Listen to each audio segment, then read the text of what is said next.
We have a Citizenship Act in this country. It recognizes citizenship by birth, citizenship by descent, citizenship by registration, citizenship by naturalization, and citizenship by incorporation of territory. These are universal, but I'll be very brief, he will speak. These are universal principles.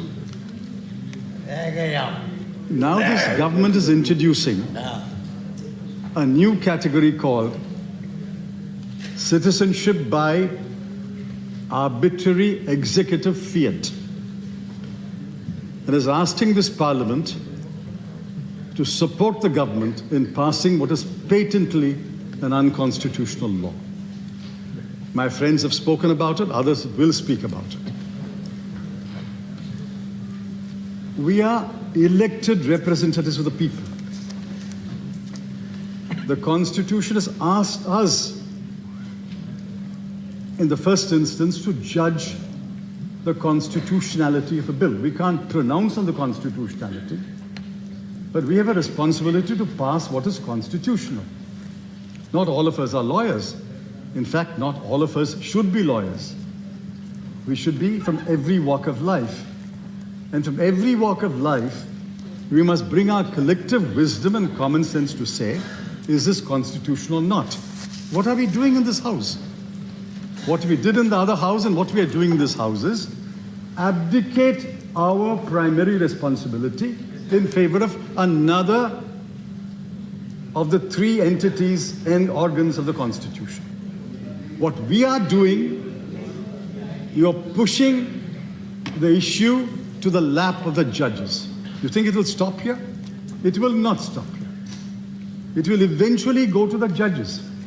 And the judges are respectable people, but they're unelected judges. Unelected judges and unelected lawyers will ultimately decide whether what we do is constitutional or not. This is a slap on the face of Parliament.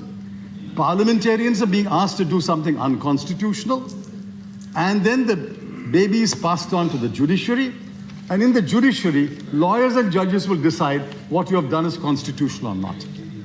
Knowing this is unconstitutional, I'm afraid this government is ramming through this bill in order to advance its Hindutva agenda. This is a sad day. Thankfully, they're not amending the Constitution. They're only making a law. And I'm absolutely confident and absolutely clear in my mind, this law will be struck down. Sir, I have a few questions. And I want to know who in the government found answers to these questions.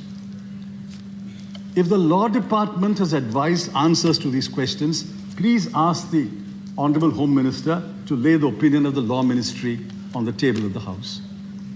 If it is the Home Ministry itself, in its wisdom, found the answers to the question, let us see the final note placed by the Secretary before the Home Minister.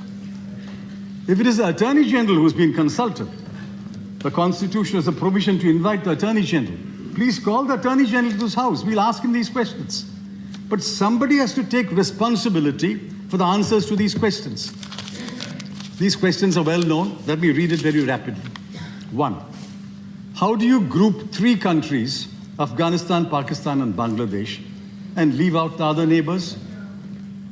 2. How do you identify only 6 religious groups, Hindu, Sikh, Buddhist, Jain, Parsi, Christian, and leave out others like Ahmadiyas, Hazaras, Rohingyas? 3. Abrahamic religions are 3: Christianity, Judaism, and Islam. Why have you included Christianity and left the other 2? 4. Why have you excluded Sri Lankan Hindus and Bhutanese Christians? Look at the exclusionary, inclusionary hyphenation. Sri Lanka is excluded, Hindus are included. Bhutan is excluded, Christians are included. When you hyphenate, the effect is Sri Lankan Hindus are excluded, Bhutanese Christians are excluded.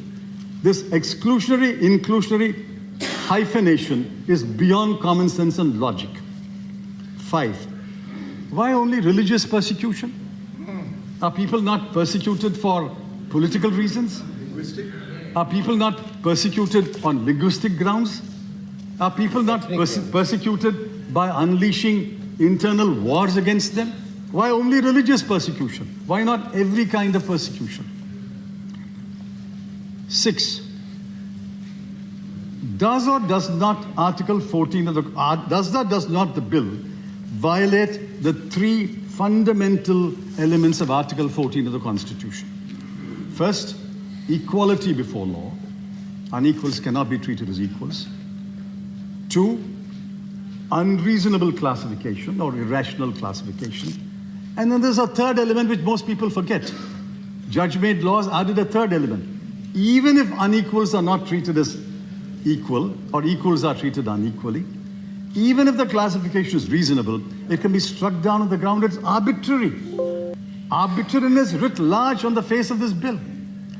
Now, I want to know who gave answers to these questions.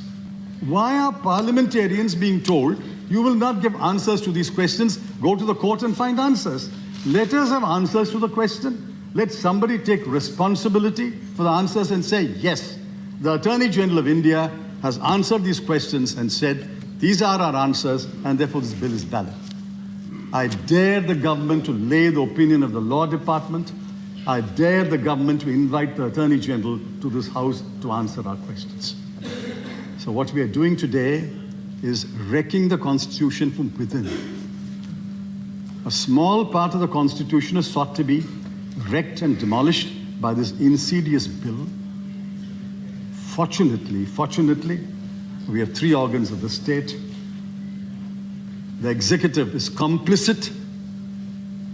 The legislature is being invited to collaborate. Hopefully, the judiciary will strike it down and we will save India and the idea of India.